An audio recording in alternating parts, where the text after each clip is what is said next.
अस्सलाम वालेकुम। असां प्रीवियस लेक्चर में डिस्कस करियासीं एक्सीलरेशन के हवाले से। एक्सीलरेशन छा हुयो? जॾहिं वेलासिटी में चेंज पिया आणियूं with respect to time. Velocity में चेंज जो मतलब आहे या तो उन जे वैल्यू में चेंज आणियूं या तो उन जे डायरेक्शन में चेंज आणियूं त एक तेज़ी पैदा थींदी जंहिंखे असां एक्सीलरेशन पिया चऊं। हाणे वेलासिटी में जेका चेंज पई अचे बिन किस्मनि जी पई अचे। जेकॾहिं वेलासिटी इंक्रीज पई थिए त एक्सीलरेशन पॉजिटिव पई थिए ऐं जेकॾहिं वेलासिटी डिक्रीज पई थिए त एक्सीलरेशन निगेटिव पई अचे। ऐं निगेटिव एक्सीलरेशन खे असां ॿिनि हिस्सनि में विरहायोसीं, हिकिड़ो रिटार्डेशन, ॿियो डिसीलरेशन। रिटार्डेशन में असां चयोसीं त जॾहिं वेलासिटी घटिजी ज़ीरो थी वञे त असां रिटार्डेशन पिया चऊं। ऐं डिसीलरेशन मिसाल जेकॾहिं असां का कार हलायूं था ऐं ब्रेक था लॻायूं, ब्रेक लॻाइण सां स्पीड जस्ट घट थी थे, उहा कार या गाड़ी स्टॉप नथी थे, त इन बेसिस ते जेका एक्सीलरेशन पैदा थींदी उहा असांजी डिसीलरेशन वारी थींदी। ठीक है, इन लिहाज सां असां डिस्कस कयोसीं त एक्सीलरेशन वेक्टर क्वांटिटी आहे। ठीक है, त हाणे असां अॻियां डिस्कस था कयूं इक्वेशंस ऑफ मोशन जे लिहाज सां। हाणे equations of motion, first of all equation छा चइबो आहे त जॾहिं बि मैथमेटिकली एक्सप्रेशंस में यानी कि टर्म्स में साइन ऑफ इक्वलिटी अचे, this is known as equation. ठीक है, हाँ मोशन तव्हां सब मोशन पढ़ी आया हो, यानी कि तव्हां पढ़ियो भी हूंदो त जॾहिं का बि ऑब्जेक्ट का बि बॉडी पंहिंजे सराउंडिंग के मुताबिक पोजीशन के चेंज करे तॾहिं असां छा चवंदासीं त मोशन थींदो आहे। हाणे मोशन दौरान असांजी जेके शयूं आहिनि डिस्प्लेसमेंट या डिस्टेंस थींदो आहे ऐं टाइम लगंदो लाज़मी आहे। जेकॾहिं डिस्टेंस या डिस्प्लेसमेंट थिए थो त वेलासिटी या स्पीड थींदी। ठीक है, वेलासिटी या स्पीड थींदी। ऐं जेकॾहिं वेलासिटी चेंज था करायो विथ रेस्पेक्ट टू टाइम त छा पैदा थींदी? Acceleration.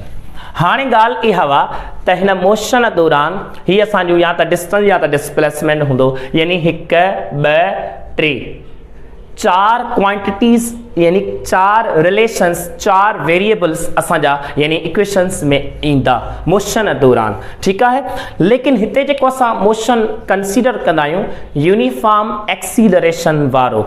What? Uniform acceleration. What is the meaning of uniform acceleration? जॾहिं वेलासिटी जो वैल्यू चेंज त थिए लेकिन इक्वल इंटरवल ऑफ टाइम में, इक्वल यानी कि माना असांजो उहो अमाउंट चेंज थिए विथ रेस्पेक्ट टाइम जेको हुजे उहो इक्वल हुजे। मिसाल ॻाल्हि 20 आहे, 20 खां पोइ 40 आहे, 40 खां पोइ 60 आहे, 60 खां पोइ 80 आहे। हाणे ॾिसो 20 खां पोइ 40, 20 ऐं 40 जे विच में जेको चेंज आयो आहे इहो 20 जो आयो आहे। 40 खां वठी 60 ताईं जेको चेंज आयो इहो 20 जो आयो आहे। 60 खां वठी 80 ताईं जेको चेंज आयो आहे इहो 20 जो आयो आहे। हाणे विथ रेस्पेक्ट टू टाइम असां वठूं पर आवर, पर मिनट या पर सेकंड, माना हर मुताबिक असां हिकिड़े सेकंड के मुताबिक या हिकिड़े मिनट के मुताबिक या हिकिड़े कलाक के मुताबिक वठूं त टाइम जेको इंटरवल थिए उहो भी इक्वल इंटरवल थिए, माना सेम इंटरवल में असां उन वेलासिटी के चेंज करायूं इक्वल अमाउंट के बुनियाद ते। ठीक है, त इन बेसिस ते जेका एक्सीलरेशन पैदा थींदी या यूनिफॉर्म एक्सीलरेशन हूंदी आहे। छा हूंदी आहे? Uniform acceleration. ज़हन में रखे छॾिजो। हाणे असां मोशन के दौरान जेकॾहिं मिसाल असां हिकु को बि बॉय था कंसीडर कयूं। ठीक है, बॉय था कंसीडर कयूं। हाणे इन बॉय जे मुताबिक हिन जी हीअ हिकु मंज़िल आहे जंहिं ते हिन खे पहुचणो आहे। हाणे इहो स्टार्ट फ्रॉम रेस्ट कयूं या कीअं बि, लेकिन ही स्टार्ट थिए थो, केॾी महिल हेॾे वियो, हेॾे वियो, हेॾे वियो, वरी हिते मंज़िल ते अची पहुतो। ठीक है, हाणे हिन जी इनिशियल वेलासिटी 0 भी थी सके थी या का भी वैल्यू थी सके तो। इनिशियल वैल्यू असांजो घट आस्ते आस्ते ही इंक्रीज कंदो वियो, वरी डिक्रीज कंदो वियो, वरी इंक्रीज कंदो वियो, तां मंजिल ते पहुतो त फाइनल अची इन जो यानी कि कंपोनेंट थियो हूंदो। ठीक है, लाज़मी आहे इन दौरान हिन छा कयो हूंदो? टाइम यानी कि माना पास करायो हूंदो, टाइम गुज़रियो हूंदो। अंडरस्टूड आहे त कंहिं टाइम में हिन पंहिंजी वेलासिटी खे चेंज कयो। ठीक आहे, त वेलासिटी खे चेंज कई त छा पैदा थी हूंदी? एक्सीलरेशन। हाणे ॻाल्हि इहा हुआ इनिशियल जी तव्हांखे ख़बर हुई या त 0 हूंदी या त कुझु वैल्यू हूंदो, ठीकु आहे। टाइम केतिरो लॻुसि उहा बि तव्हांखे ख़बर पई। वेलासिटी इनिशियल खां चेंज कयईं विथ रेस्पेक्ट टू टाइम त एक्सीलरेशन पैदा थी हूंदसि, त फाइनल अची हिते कंपोनेंट पहुतो हूंदो। हाणे सवाल थिए त तव्हांखे इनिशियल जी ख़बर हुआ, टाइम तव्हांखे मालूम थियो ऐं एक्सीलरेशन जेका पैदा थी उहा बि तव्हांजे मैग्नीट्यूड में अची वई, त ॿुधायो फाइनल जॾहिं पहुतो अचे वेलासिटीअ ते त फाइनल वेलासिटी जो वैल्यू छा थींदो। त इन जे लाइ असां फर्स्ट इक्वेशन खे यानी कि ड्राइव कंदासीं, प्रूफ कंदासीं, साबित कंदासीं। त ॾिसो हिते एक्सीलरेशन पैदा थी आहे because of the velocity changes. त वेलासिटी चेंज थींदी आहे विथ रेस्पेक्ट टू टाइम, त एक्सीलरेशन पैदा थींदी आहे। असां पढ़ी आया आहियूं त चेंज इन वेलासिटी बराबर vf माइनस vi अपॉन में t सागो, this is acceleration. We have initial velocity, time, also acceleration, but we have to find, असांखे फाइंड करणो आहे फाइनल वेलासिटी खे। त टाइम ते छा थो करे, डिवाइड, हेॾे वञी मल्टीप्लाई कंदो, त at is equal to the vf minus vi। अञा असां वटि इनिशियल कंपोनेंट आहे, फाइनल फाइंड करणो आहे, त फाइनल हिते माइनस थो करे, हेॾे अची प्लस कंदो, त लिखी सघूं था vi plus at is equal to the final velocity. This is the first equation proved.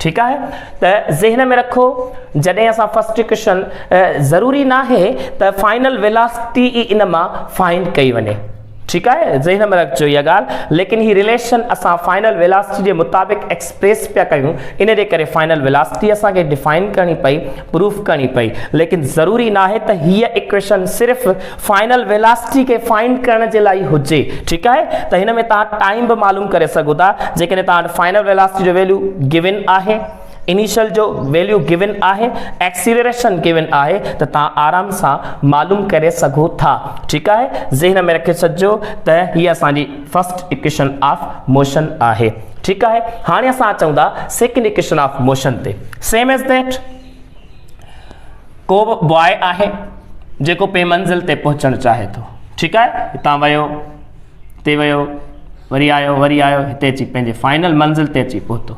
Initial खां स्टार्ट कयो हूंदई, टाइम लॻो हूंदुसि। हाणे हिन इनिशियल खां फाइनल ताईं जेको बि लेंथ कवर कयो, लेंथ कवर कई त इहो डिस्टेंस कवर कयो हूंदई, अंडरस्टूड आहे, डिस्टेंस कवर कयो हूंदई, ठीकु आहे। वेलासिटी चेंज कयईं त एक्सीलरेशन पैदा थी हूंदी, ठीकु आहे, एक्सीलरेशन पैदा थी हूंदी। हाणे असांखे ख़बर आहे त जेका हिन स्पीड या वेलासिटी चेंज कई, स्पीड जो फार्मूलो हूंदो आहे डिस्टेंस अपॉन टाइम। हाणे सवाल पैदा थिए त जेकॾहिं तव्हां वटि इनिशियल वैल्यू हुजे, ठीकु आहे, टाइम गिवन हुजे ऐं एक्सीलरेशन तव्हांखे गिवन हुजे, त ॿुधायो डिस्टेंस ए पॉइंट खां बी पॉइंट ताईं या इनिशियल खां फाइनल ताईं केतिरो कवर कयईं, डिस्टेंस केतिरो कवर कयईं, त उहो कीअं फाइंड कबो।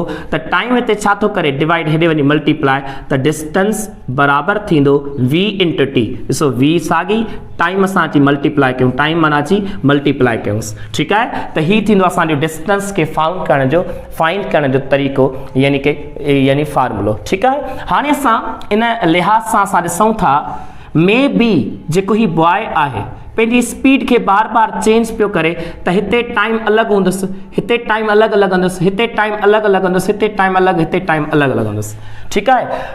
हाणे असांखे हर टाइम इंटरवल जे मुताबिक़ जेको मैग्नीट्यूड खपे उहो साॻियो खपे, सेम खपे ऐं इक्वल खपे। दैट्स वाई असां हिन वेलासिटीअ जो यानी एवरेज वठंदासीं। हीअ जेकी वेलासिटी आहे इहो असां छा वठंदासीं, average velocity. Because of acceleration इते छा असां कंसीडर करण था चाहियूं, यूनिफॉर्म एक्सीलरेशन छा था कंसीडर करण चाहियूं, यूनिफॉर्म मोशन जे बुनियाद ते, ठीकु आहे। त यूनिफॉर्म मोशन में जेका एक्सीलरेशन ईंदी आहे उन में जेका वेलासिटी वठंदासीं चेंज उन जो उहो इक्वल इंटरवल में, इक्वल अमाउंट में, सेम अमाउंट जे बुनियाद ते, इक्वल इंटरवल ऑफ टाइम में, ठीकु आहे। इन बेसिस ते असांखे वेलासिटी एवरेज वठणी पवंदी। वरी ॿुधो, जेको मोशन असां कंसीडर कयो आहे उहो यूनिफॉर्म एक्सीलरेशन जे बुनियाद ते, हिन यानी कि माना जर्नी जे मुताबिक़, हिन सिचुएशन जे मुताबिक़ जेको बॉय आहे वेलासिटी चेंज थो करे, लेकिन हिन में टाइम इंटरवल चेंज थी सके तो या मे बी मैग्नीट्यूड भी चेंज थे विद रिस्पेक्ट टू टाइम, लेकिन एक्सीलरेशन यूनिफॉर्म आ त वेलोसिटी जो वैल्यू जेको असांखे खपे वो इक्वल इंटरवल ऑफ टाइम, माना same equal in magnitude same interval of time में, ठीक है।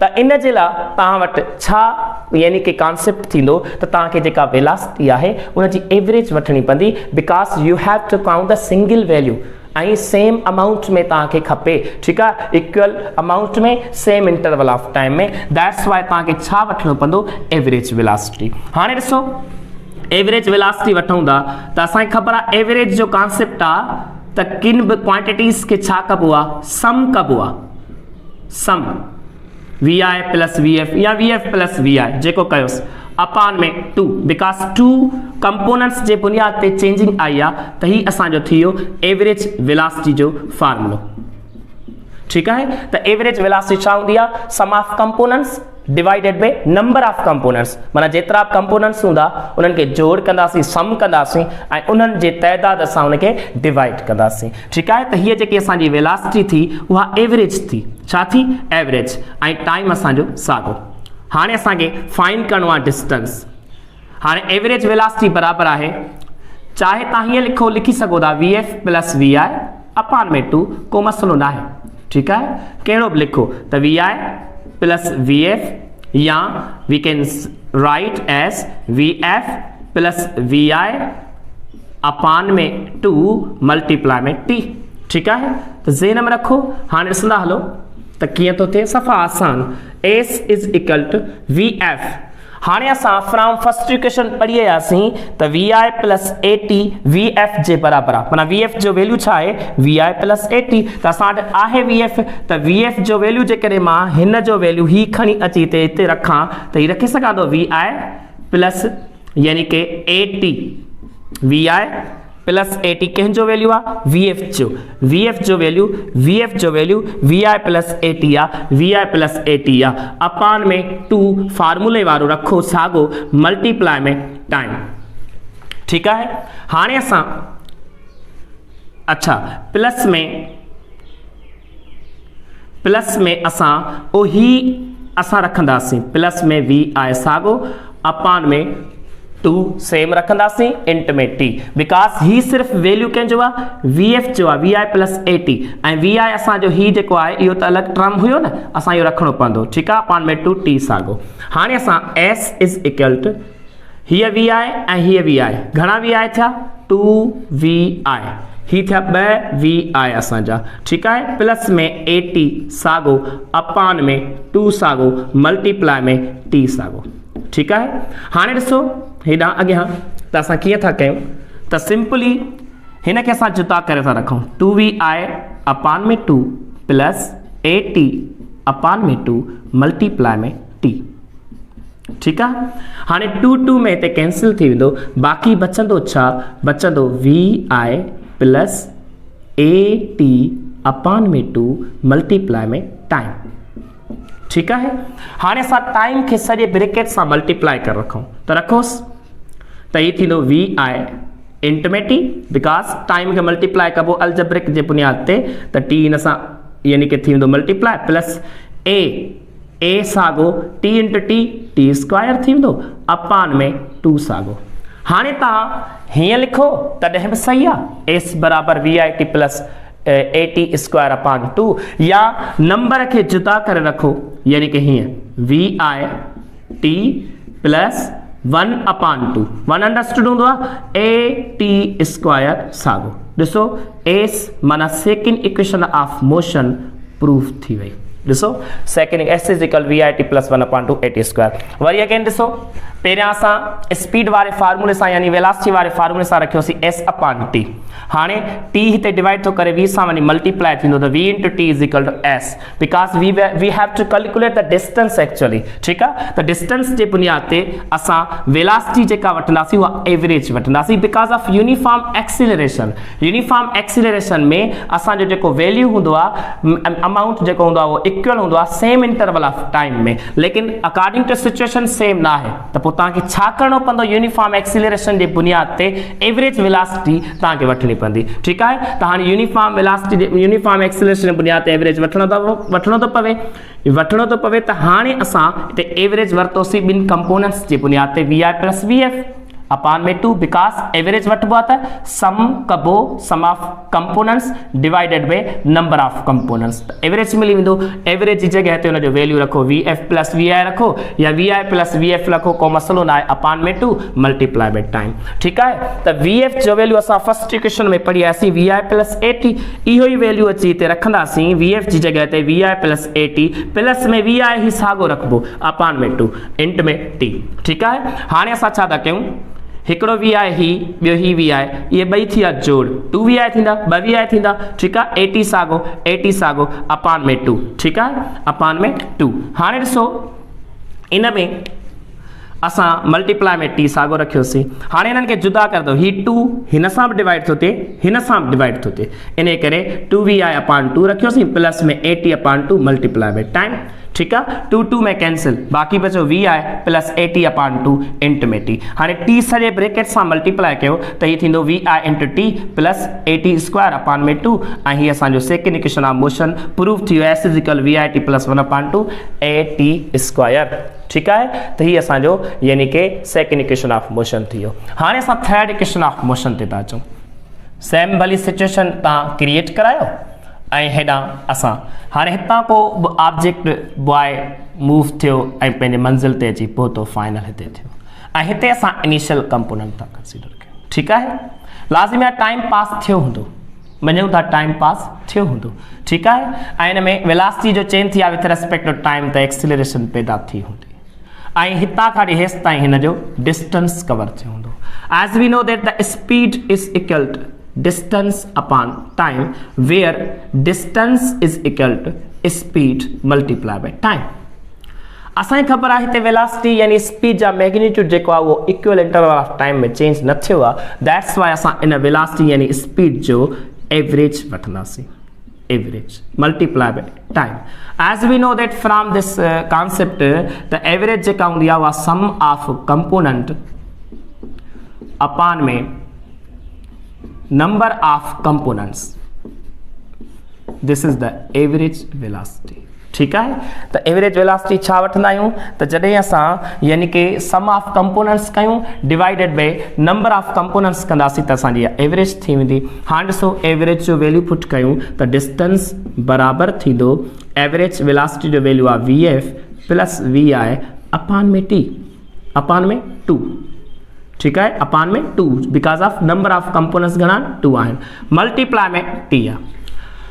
हाणे असां हिन टाइम जो वैल्यू काउंट कंदासीं, बिकॉज हिन इक्वेशन में असां टाइम इंडिपेंडेंट करणु था चाहियूं, माना हीअ इक्वेशन खे टाइम इंडिपेंडेंट करणु था चाहियूं, हिन में टाइम जी कैलकुलेशन न कबी। ठीकु आहे, फार्मूले जे मुताबिक़ एक्सप्रेशन टाइम वारो असां हिन में एड न कंदासीं, माना हीअ इक्वेशन टाइम खां आज़ादु हूंदी। ठीकु आहे, त इन जे लाइ असांखे उन टाइम जो वैल्यू खपे, छो टाइम जी जॻह ते को फार्मूलो वैल्यू खपे।